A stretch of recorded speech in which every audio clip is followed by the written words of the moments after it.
बहुत बड़ी खबर महाराष्ट्र में, कांग्रेस के राजकुमार 7,000 वोटों से आगे। अच्छा, कांग्रेस में कोई राजकुमार भी हैं? मुझे लगा सिर्फ राहुल जी के लिए यूज होता है। खैर, बीजेपी गठबंधन 181, कांग्रेस गठबंधन 99।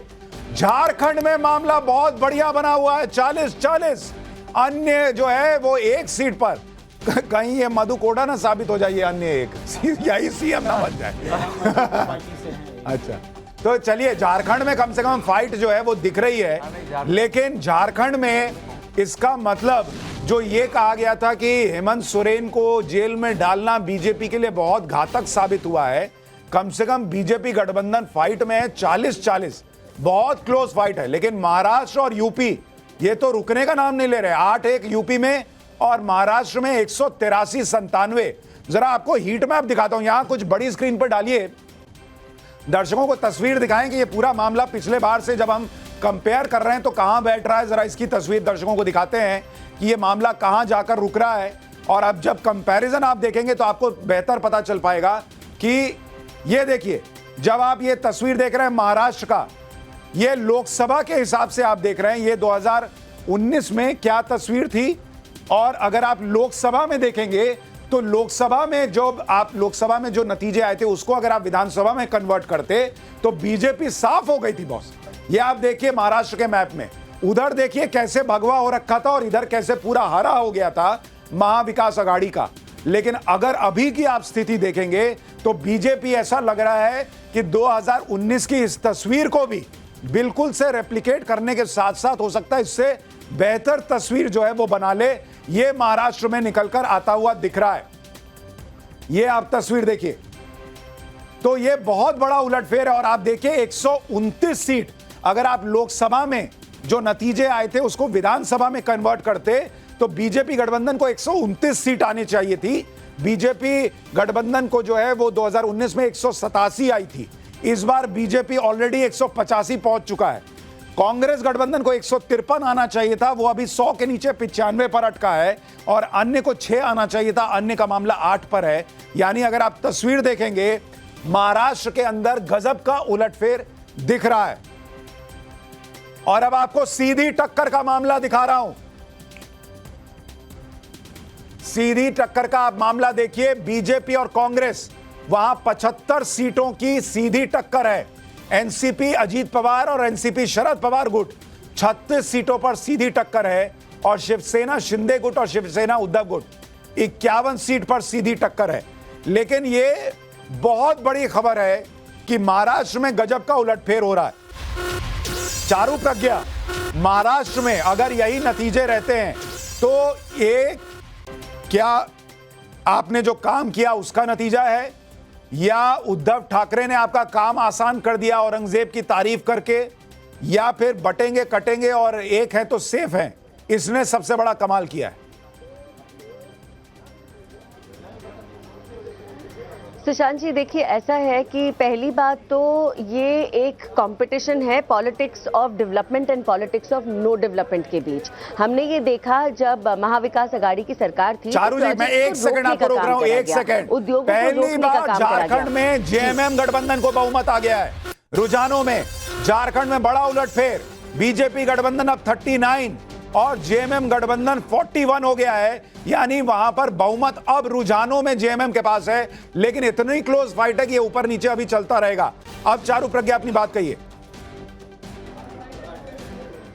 हाँ जी, तो जो मैं आपको कह रही थी, ये फर्क है politics of development and politics of no development में। एक बहुत बड़ी बात यहाँ पर और देखने को मिलेगी, जो हमने हरियाणा में भी देखा, जो फेक नैरेटिव्स ये विपक्ष चलाता है कि हरियाणा में उन्होंने कहा कि किसान नाराज हैं, फिर उन्होंने ये जाके कहा कि जाट नाराज हैं। सब खत्म हो गया ना, नतीजों ने सब साफ कर दिया। अब महाराष्ट्र में भी यही सच्चाई है कि जनता कहती है एकजुटता अच्छी बात है। जो आप कह रहे थे, एक रहेंगे सेफ रहेंगे, बिल्कुल क्यों नहीं, कॉल फॉर यूनिटी तो हमेशा वेलकम होनी चाहिए। दूसरी बात यह है कि आप कभी भी गुड गवर्नेंस को कॉम्पनसेट नहीं कर सकते कुछ और करके। आप तुष्टीकरण की राजनीति से गुड गवर्नेंस की जगह नहीं ले सकते, जो कुछ समय से हमने कुछ कांग्रेस शासित राज्यों में देखा है। और तीसरी और बहुत महत्वपूर्ण बात है, जो हम वादे करते हैं उनको हम पूरा करते हैं। अगर हम आज कोई स्कीम लॉन्च करते हैं तो उस स्कीम का लाभ हम हर घर तक पहुंचाने का पूरा प्रयास करते हैं। और ये कॉन्फिडेंस है जिसकी वजह से जनता का आशीर्वाद मिलता है। इस बार की जीत ऐतिहासिक होगी। मैं अभी भी और इंतजार कर रही हूँ, ये नंबर और बेहतर होगा। लेकिन इसका मतलब चारू जी, एक बात लोग कहेंगे कि यही सारा फॉर्मूला हो सकता है झारखंड में भी चल जाता, लेकिन आप लोगों ने हेमंत सोरेन की पार्टी तोड़कर या उनको जेल भेजकर एक तरह से उनको हीरो बना दिया और उनके पक्ष में एक सेंटिमेंट आ गया कि आदिवासी हैं, इसलिए उनको टारगेट किया गया। देखिए, हो सकता है कि यहाँ पर कुछ सेंटिमेंट जनता के बीच में जेएमएम ने पैदा करने की कोशिश करी गई हो, लेकिन अरेस्ट करने का काम बीजेपी ने नहीं किया और बेल देने का काम भी बीजेपी ने नहीं किया। मुझे एक चीज़ मालूम है, जब हम झारखंड की बात करते हैं, हम झारखंड के हित की बात करते हैं। हमें इस बात से आपत्ति है कि ट्राइबल ज़मीनों पर कोई और आकर कब्जा कर रहा है। हमको इस बात से आपत्ति है कि विदेशी देशों से आकर घुसपैठियां झारखंड में बसते चले जा रहे हैं। तो ये जो मुद्दे हैं, ये राजनीति से ऊपर हैं। अगर जनता को समय पे समझ आ जाते हैं तो मुझे खुशी होगी, लेकिन नहीं आते तो हम अपना प्रयत्न जारी रखेंगे। विवेक जी, एक बात बताइए, अगर महाराष्ट्र में सरकार बन रही है बीजेपी की, जो कि 186 के बाद लौटना थोड़ा मुश्किल लगता है क्योंकि 1.5 घंटे के करीब जो है अब ईवीएम से काउंटिंग हो गई है। उत्तर प्रदेश में अगर 8-1 रहता है और झारखंड मान लीजिए जेएमएम अच्छा कर जाए और कांग्रेस जो है वहां पर पीछे रह जाए, तो सवाल नहीं खड़े होंगे कि इस इंडी अलायंस को कांग्रेस मजबूत कर रही है या कमजोर कर रही है, और क्या सिर्फ राहुल गांधी के पीछे पीछे चलकर ये इंडी अलायंस सरवाइव कर पाएगा? नहीं, देखिए, पहली बात तो इस बात को आप समझिए कि कांग्रेस एक नेशनल पार्टी है, पुरानी पार्टी है और एक सेकुलर पार्टी रही है, जिसका अपना एक कंट्रीब्यूशन है इस मुल्क में, इस देश की सेकुलर फैब्रिक को बनाने में। पर वो कितने दिन लेके चलिएगा सर? अब आप सुनिए, अब आप देखिए, आप हिमाचल में जाते हैं, जब एनालिसिस करते हैं तो भी कांग्रेस रहती है। जब आप महाराष्ट्र में आए तो वहाँ भी कांग्रेस है। जब आप झारखंड गए तो वहाँ भी कांग्रेस है। और बाकी जो प्लेयर्स हैं वो रीजनल इन नेचर है, मोस्ट ऑफ देम। अब शिवसेना यूबीटी का महाराष्ट्र में प्रेजेंस जरूर है, लेकिन झारखंड में नहीं है। तो कांग्रेस तो एक बाइंडिंग फोर्स है जिसकी प्रेजेंस आवश्यक है। अब ये कहना कि कांग्रेस लीड कर रही है कैंपेन को, ये जरूरी नहीं है। झारखंड के अंदर जो है कांग्रेस एक माइनर प्लेयर है, मेजर प्लेयर झारखंड मुक्ति मोर्चा है। उसी प्रकार से आप बिहार में जाएंगे तो वहाँ पे तेजस्वी यादव की party RJD, that is the leading major force. और जो बाकी घटक दल हैं, इंक्लूडिंग जो लेफ्ट फ्रंट की पार्टियां, 16 एमएलएज हैं, हम लोग तेजस्वी के साथ साथ हैं, मतलब मेजर फोर्स वो हैं। तो हर स्टेट के अपने इक्वेशन होते हैं। लेकिन उसमें दिक्कत ये आ रही है विवेक भाई जी, एक तो बोलते बोलते बीजेपी 190 पे चली गई है, बीजेपी गठबंधन। हाँ, ठीक है। मैं ये कह रहा हूं हाँ, कि इसमें जहां पर भी देखिए, रीजनल पार्टीज तो अपना काम कर देती हैं जी, सपा कर देती है, जेएमएम कर देती है, आरजेडी कर देती है, लेकिन जहां कांग्रेस को बीजेपी से सीधे सीधे भिड़ना है वहां कांग्रेस का खत्म मामला हो जाता है। यहाँ पे तो कांग्रेस को कुछ तो चेंज करना पड़ेगा अपने अंदर। महाराष्ट्र में देखिए, हरियाणा के अंदर जब रिजल्ट खराब आया तो कांग्रेस ने कहीं ना कहीं क्लाइम डाउन किया। उसने अपनी सीटों को महाराष्ट्र में भी कम किया और इवन इन यूपी के अंदर उसने सारी के सारे जो इलेक्शन सिंबल्स हैं 9 की 9 सीटों के समाजवादी पार्टी को दी। उनको लगा कि भाई, क्योंकि हम अकेले लड़े थे हरियाणा में, डिड नॉट वर्कआउट, तो maybe we should give more balance to regional forces. लेकिन अब वो ज्यादा सीटें नहीं, लेकिन उन्होंने हरियाणा में आम आदमी पार्टी से गठबंधन नहीं किया। वो अपने रोले में थे कि हम जीत जाएंगे। मैं वही कह रहा हूँ, इस चीज को रियलाइज करने के बाद ही इन्होंने क्लाइम डाउन किया और महाराष्ट्र में ज्यादा सीटें यूबीटी को दी। और उसी प्रकार से 9 की 9 सीटें जो है इन्होंने सपा से ही एग्री। तो आपके हिसाब से महाराष्ट्र में महाविकास अघाड़ी का की कमजोर कड़ी कौन है? नहीं, मेरे ख्याल से तो कांग्रेस अगर थोड़ी ज्यादा सीटों पे और लड़ती तो शायद ये रिजल्ट बेहतर होता। तो उद्धव ठाकरे कमजोर कड़ी हैं, उनको 26 सीट है, कांग्रेस को 34 सीट है और शरद पवार की पार्टी को 28। नहीं, लेकिन कांग्रेस का जो लोकसभा का रिजल्ट आपने देखा था, जो एनालिसिस आपने भी किया था, तो उसके बाद I think Congress could have fought on more seats, what I feel. और अगर ज्यादा सीटों पे लड़ती तो शायद कम से कम 10 से 12 इसमें और उछाल देखते। पता नहीं उससे क्या फर्क पड़ता। पर अभी तो लग नहीं रहा सर, वहां पे नेशनल पार्टी होने के बावजूद, लोकसभा में अच्छा प्रदर्शन करने के बावजूद कांग्रेस की सीटें बहुत घट गई हैं। 34 सीटें आ रही हैं। इसका मतलब राहुल गांधी ने जो फैलाया था कि संविधान खत्म, आरक्षण खत्म, वो लोगों को समझ में आ गया कि हवा हवाई बात नहीं, ऐसा नहीं है। अब आप देखिए, इन्होंने ये बात तो फैलाई थी, जो संथाल एरिया हो गया आपका झारखंड का, इन्होंने वहां भी फैलाया था, जो आदिवासी क्षेत्र है। और झारखंड में तो बल्कि जो कार्ड खेला बीजेपी ने वो यही था कि साहब, जो आदिवासी वर्सेस मुस्लिम, कि मुस्लिम जो है वो आएंगे, और जो स्पेशली जो इन्होंने घुसपैठियों का नाम लिया। अरे लेकिन सर वो 40 पे खड़े हैं, इसका मतलब लोगों की वो बात जो है वो कनेक्ट हुई है। नहीं, वो let us wait and watch. और मेरे ख्याल से विदर्भ में जो मैजिक है, जो हमारा मिसकैलकुलेशन था, वो शायद बीजेपी के फेवर में गया है। हमें नहीं एक्सपेक्टेशन थी। महाराष्ट्र में आप देखिए, बीजेपी गठबंधन 200 की तरफ बढ़ता हुआ, मात्र 5 सीट दूर बीजेपी गठबंधन महाराष्ट्र में 5 सीट दूर है 200 से।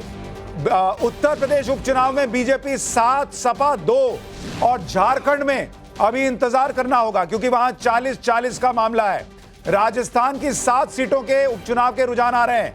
बीजेपी वहां 3 सीट पर आगे, कांग्रेस 1 सीट पर आगे, यानी राजस्थान में भी बीजेपी जो है वो बेहतर परफॉर्म कर रही है उपचुनावों में। हर तरफ बीजेपी का बेहतर प्रदर्शन दिख रहा है। दीपक रंजन सपा के प्रवक्ता हमारे साथ जुड़ गए हैं और बीजेपी से शाजिया इल्मी हमारे साथ जुड़ गई हैं।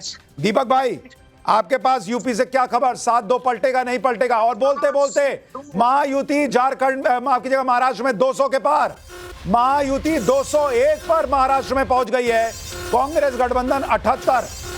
दीपक भाई, यूपी में 7-2 क्या हो रहा है? ये 40 का मामला है। राजस्थान की 7 सीटों के उपचुनाव के रुझान आ रहे हैं। बीजेपी 3 सीट पर आगे। दीपक भाई,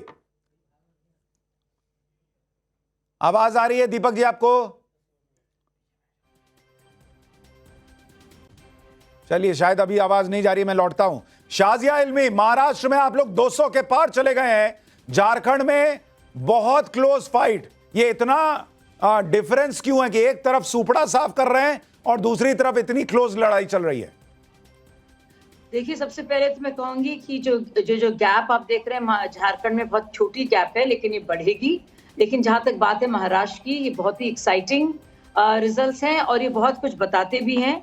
मुझे लगता है फाइनली जो विरासत है 2 बड़ी पार्टियों की, वो वोटर्स ने तय कर दी है और बता दिया है किसकी पार्टी किसकी है और कौन कार्यकर्ता और वोटर किसके साथ खड़ा है।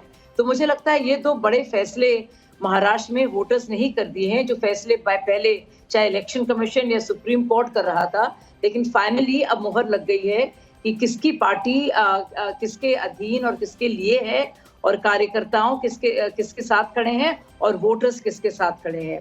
इससे बहुत कुछ सबक सीखने की जरूरत है उद्धव ठाकरे जी को भी, और मुझे लगता है एनसीपी के सीनियर लीडर्स तो परिवारवाद में जो पूरी तरह से मुब्तला है, उनको देखना पड़ेगा कि भाई कहीं ना कहीं इनको कॉफी पीनी भी पड़ेगी और सूंघनी भी पड़ेगी कि लोग क्या चाहते हैं। दूसरी बात, झारखंड में भाजपा और जेएमएम की कांटे की टक्कर है, दोनों गठबंधन की, और हम देख रहे हैं कि बदल रहे हैं आंकड़े। लेकिन जाहिर है बीजेपी का बेहतर परफॉर्मेंस हम एक्सपेक्ट कर रहे थे, लेकिन मुझे लगता है आसानी से वहां पे भी एक मेजॉरिटी से भाजपा जीतेगी। लेकिन जहां तक रिजल्ट्स हैं महाराष्ट्र के, बहुत ही एक्साइटिंग हैं और बहुत कुछ कहानी बताते हैं और बहुत कुछ मुझे लगता है इसमें सीख भी है, सीखने के लिए हम सब के लिए। ठीक है, हम आपको जरा तस्वीर दिखाते हैं सीट वाइज, क्योंकि मामला बहुत दिलचस्प है। झारखंड में और महाराष्ट्र में तो भाई अलग ही लेवल का खेल चल रहा है। बीजेपी